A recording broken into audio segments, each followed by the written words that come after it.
Hello student, आप सभी को अपने चैनल एग्जाम फ्री में स्वागत है। तो आप लोग कैसे हैं? उम्मीद करते हैं आप लोग अच्छा होंगे, मस्त होंगे, ज़बरदस्त होंगे। तो चलिए, आप लोग को जो 400 वाला श्री लेकर आए हैं अगला क्वेश्चन, ठीक है। 70 क्वेश्चन तक हो गया था। अगर वीडियो को कोई अगर पहली बार देख रहे हैं तो 1 से लेकर 70 तक का क्वेश्चन हो गया। इसमें से आपको सब्जेक्टिव और क्वेश्चन और ऑब्जेक्टिव दोनों मिक्स क्वेश्चन होता है, ठीक है। अगर आपको एग्जाम में 400 नंबर लाना है तो 400 क्वेश्चन को जरूर देखना, ठीक है। सब्जेक्टिव और ऑब्जेक्टिव मिक्स क्वेश्चन। तो चलिए, साइंस में आपको एक भी क्वेश्चन बार नहीं आएगा, ठीक है। गेस क्वेश्चन के रूप में सबको आपको पढ़ा दिया जाएगा। देखिएगा, क्वेश्चन नंबर 71 में है कि प्रतिरोधों का संयोजन क्या है या कितने प्रकार का होता है, ठीक है। प्रतिरोधों का संयोजन क्या है या कितने प्रकार का होता है। तो उत्तर होगा प्रतिरोधों का संयोजन। दो या दो से अधिक प्रतिरोध को एक स्थान एक साथ जोड़ने की क्रिया को प्रतिरोध का संयोजन कहते हैं। यह जो है दो प्रकार का होता है जो निम्नलिखित है, ठीक है।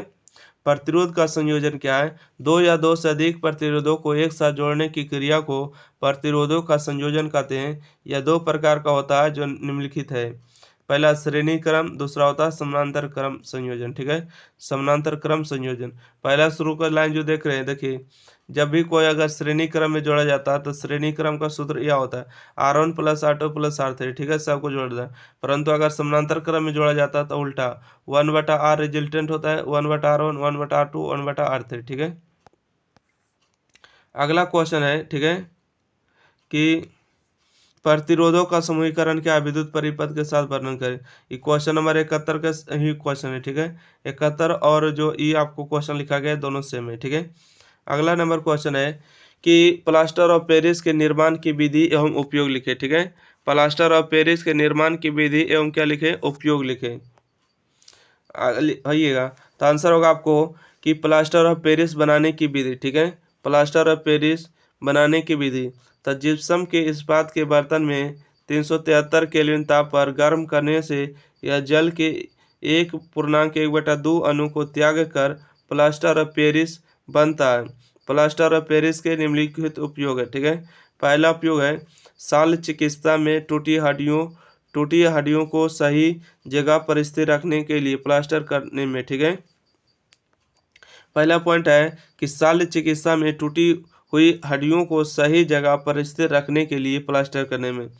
दूसरा है खिड़कियों दरवाजों के छिद्र को बंद करने में।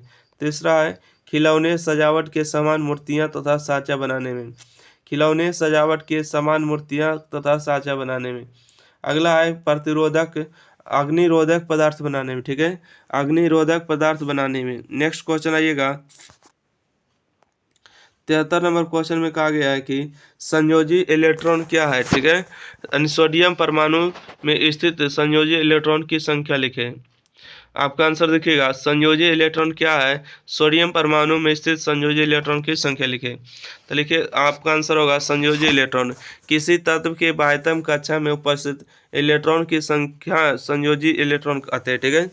देखिएगा, किसी तत्व की बाह्यतम कक्षा में उपस्थित इलेक्ट्रॉन को संयोजी इलेक्ट्रॉन कहते हैं। जैसे सोडियम का होता है 281। सोडियम जो होता है, सोडियम में संयोजी इलेक्ट्रॉन की संख्या 1 होते हैं। अगला क्वेश्चन है कि ऊर्जा संकट क्या है, इसके समाधान का उल्लेख करें, ठीक है। ऊर्जा संकट क्या है, इसके समाधान का उल्लेख करें। तो आपका आंसर होगा कि ऊर्जा संकट अनवीकरणीय स्रोत जैसे कि जीवाश्म ईंधन कभी समाप्त होना ही ऊर्जा संकट कहलाता है, ठीक है। यानी कि ऊर्जा संकट क्या है? तो अनवीकरणीय स्रोत जैसे कोयला, पेट्रोलियम, जल, इन सभी को समाप्त होना ही क्या कहलाएगा? ऊर्जा संकट, ठीक है। समाप्त हो जाएगा तो क्या हो जाएगा? संकट में पड़ जाएगा। अगला क्वेश्चन है कि ऊर्जा संकट के निम्नलिखित समाधान है, ठीक है। ऊर्जा संकट के निम्नलिखित समाधान है। पहला है बिजली का कम खपत करना। दूसरा है पानी का सही उपयोग करना, ठीक है, पानी का सही उपयोग करना। अगला है पेट्रोलियम पदार्थ को कम खपत करना, ठीक है, पेट्रोलियम पदार्थ को कम खपत करना। अगला है पेड़ पौधों को काटना बंद करना एवं नए पौधों को लगाना, ठीक है। पेड़ पौधों को काटने क्या करना है? बंद कर देना है और नए पौधों को लगाना है। सोलर एवं पवन ऊर्जा का प्रयोग करना है, ठीक है। सोलर एवं पवन ऊर्जा का क्या करना है? उपयोग करना। राह देखिए, सोलर है, ठीक है। अगला क्वेश्चन है कि मेडलिफ की आवर्त सारणी और आधुनिक आवर्त सारणी में क्या अंतर है, ठीक है। मोस्ट इंपॉर्टेंट VBI क्वेश्चन, ठीक है, कि मैडलिब की आवर्त सारणी और आधुनिक आवर्त सारणी में क्या अंतर है।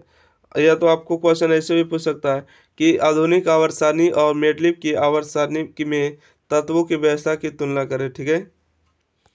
आपको क्वेश्चन ऐसे पूछेगा कि आधुनिक आवर्त सारणी और मैडलिब की आवर्त सारणी में तत्वों की व्यवस्था की क्या करें, तो तुलना करें। तो आपका आंसर होगा मैडलिब आवर्त सारणी और आधुनिक आवर्त सारणी में निम्नलिखित अंतर है। एक तरफ आपको मैडलिब की आवर्त सारणी कर देना है, एक तरफ आपको आधुनिक आवर्त सारणी कर देना है, ठीक है। दोनों तरफ एक एक दिन कर दीजिएगा, ओके। चलिए देखिएगा मैडलिब की आवर्त सारणी, तो आंसर होगा यह तत्वों के परमाणु भार पर आधारित है, ठीक है। मैडलिब की आवर्त सारणी जो है तत्वों के परमाणु भार पर आधारित है और आधुनिक आवर्त सारणी तत्वों की परमाणु संख्या पर आधारित है, ठीक है। तत्वों की परमाणु संख्या पर आधारित है। दूसरा पॉइंट आएगा कि इसमें उपवर्ग ए और बी एक ही वर्ग के अंतर्गत है, ठीक है। इसमें उपवर्ग जो है ए और बी एक ही वर्ग में, जबकि इसमें उपवर्ग ए एवं बी को अलग अलग वर्गों में रखा गया है। अच्छा, इसमें कुल जो है आधुनिक आवर्त सारणी में 9 है, ठीक है, और इसमें कुल कितने वर्ग होते हैं, 16 वर्ग होते हैं। इस आवर्त सारणी के कई दोष है, परंतु इसमें मैडलिब की आवर्त सारणी में बहुत से दोष दूर हो गए, ठीक है। इसमें मैडलिब की आवर्त सारणी वाले बहुत से दोष दूर हो गए। अगला है कि इसमें 7 आवर्त है, ठीक है। इसमें कितने आवर्त है, 7 आवर्त है, और इसमें भी 7 आवर्त है। दोनों आवर्तों की संख्या कितने, 7 है। आइए नेक्स्ट क्वेश्चन है 76 नंबर है कि समतल दर्पण, ठीक है, समतल दर्पण द्वारा बना प्रतिबिंब होता है, ठीक है। समतल दर्पण द्वारा बना प्रतिबिंब कैसा होता है, तो काल्पनिक होता है। नेक्स्ट क्वेश्चन है निकट दृष्टि दोष दूर करने के लिए किस लेंस का व्यवहार होता है, तो अवतल लेंस का, ठीक है। निकट दृष्टि दोष का दूर करने के लिए देखिए यहाँ पर 3 आए थे, 3 के लिए 4 बोले थे रे, तो अवतल लेंस होगा। मानव नेत्र में किस प्रकार का लेंस पाया जाता है, तो उत्तल, ठीक है। मानव नेत्र में किस प्रकार का लेंस पाया जाता है, तो उत्तल होगा। नेक्स्ट क्वेश्चन है विभवांतर मापने वाले यंत्र को कहा जाता है, विभवांतर मापने वाले यंत्र को क्या कहा जाता है, तो वोल्ट मीटर होगा, ठीक है। अमीटर को विद्युत परिपथ में कैसे जोड़ा जाता है, तो आंसर होगा श्रेणी क्रम में, ठीक है। अमीटर को विद्युत परिपथ में कैसे जोड़ा जाता है, श्रेणी क्रम में। विद्युत धारा का ऐसा मात्रा क्या होता है, एम्पियर होता है, ठीक है। विद्युत धारा का ऐसा मात्रा है, एम्पियर होता है। नेक्स्ट क्वेश्चन देखिएगा, कहते हैं किस लेंस के द्वारा सिर्फ काल्पनिक प्रतिबिंब बनता है, तो अवतल होगा, ठीक है। किस लेंस के द्वारा सिर्फ काल्पनिक प्रतिबिंब बनता है, अवतल होगा। अगला क्वेश्चन है CuO plus H2, CuO plus H2 किस प्रकार की अभिक्रिया है, अपचयन होगा, ठीक है। किस प्रकार की अभिक्रिया, अपचयन होगा। अगला है इलेक्ट्रॉन के स्थानांतरण से बने यौगिक कहलाता है, तब वैद्युत यौगिक, ठीक है, वैद्युत संयोजी। इलेक्ट्रॉन के स्थानांतरण से बने यौगिक कहलाता है वैद्युत संयोजी। नेक्स्ट क्वेश्चन है यानी कि कार्बन हाइड्रोजन से संयोग कर बनता है, ठीक है। कार्बन हाइड्रोजन से संयोग कर बनता है, तो हाइड्रोकार्बन बनता है। अगला है कि आवर्त सारणी के प्रथम वर्ग के सदस्य है, तो क्षारीय धातु। आवर्त सारणी के प्रथम वर्ग के सदस्य है, तो क्षारीय धातु। अगला क्वेश्चन है वायुमंडल में CO2 कितना है, तो 0.03%। NaOH क्या है, तो क्षारक होगा, ठीक है। NaOH क्या है, तो क्षारक हो जाएगा। नेक्स्ट क्वेश्चन देखिएगा ऑक्सीजन क्या है, तो ऑक्सीजन एक हार्मोन है, ठीक है। ऑक्सीजन क्या है, तो ऑक्सीजन एक हार्मोन है। अगला क्वेश्चन है मानव मादा के जनन तंत्र का भाग नहीं है, तो शुक्रवाई का, ठीक है। मानव मादा के जनन तंत्र का भाग नहीं, शुक्रवाई का। अगला क्वेश्चन है पारग कोष में होते हैं, तो पारग कण होते हैं, ठीक है। पारग कोष में होते हैं, तो पारग कण होते हैं। स्वपोषी पोषण के लिए आवश्यक है, तो इनमें सभी होगा, ठीक है। जो भी ऑप्शन दिया रहेगा तो इनमें सभी होगा। स्वपोषी पोषण के लिए आवश्यक है, इनमें सभी। नेक्स्ट क्वेश्चन है कि मनुष्य के शरीर की सबसे बड़ी ग्रंथि होती है, लीवर होती है, ठीक है। मनुष्य के शरीर की सबसे बड़ी ग्रंथि लीवर होती है। अगला क्वेश्चन है कि पादप हार्मोन का उदाहरण होता है, ऑक्सीन होता है, ठीक है। पादप हार्मोन का उदाहरण है, तो ऑक्सीन होगा। नेक्स्ट क्वेश्चन देखिएगा 95। वीडियो अगर अच्छा लग रहा है, हेल्पफुल है, तो वीडियो को लाइक शेयर, चैनल को सब्सक्राइब जरूर करिएगा और एग्जाम प्री को ज़्यादा से ज़्यादा शेयर करिएगा, ठीक है। एग्जाम प्री पर ही आपको ऐसा ओरिजिनल कंटेंट देखने को मिलेगा, ठीक है, जो कि आपको क्लास में पढ़ाया जाता है, उसी तरह से आपको यूट्यूब पर वीडियो भी डाला जाता है, ठीक है। इतना ही मेहनत आपके ऊपर भी करते हैं। आइए किस दर्पण का उपयोग साइड मिरर के रूप में होता है, ठीक है।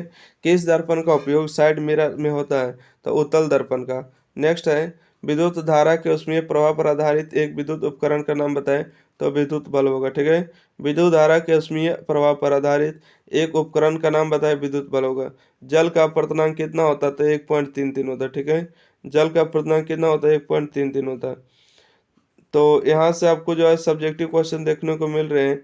तो चलिए हम अगले वीडियो के साथ देखते हैं। अच्छा, 1 मिनट, ये देख लेते हैं, रहने देते हैं एग्जाम फ्री, ठीक है। सब्सक्राइब लाइक शेयर जरूर करिएगा और अपना जोश जुनून इसी तरह से बनाए रखिएगा, ठीक है। समझिए आपको 100 क्वेश्चन कंप्लीट हो ही गया है ना। तो 98 नंबर क्वेश्चन से अगले वीडियो के साथ बढ़ेंगे। जब तक के लिए अपना ध्यान रखिएगा, ठीक है। आप 400 नंबर लाना है तो 400 वाले सीरीज को जरूर देखना है, ठीक है। 400 नंबर लाना है तो 400 क्वेश्चन को पूरा पढ़ जाइए, ठीक है। Thank you for watching this video.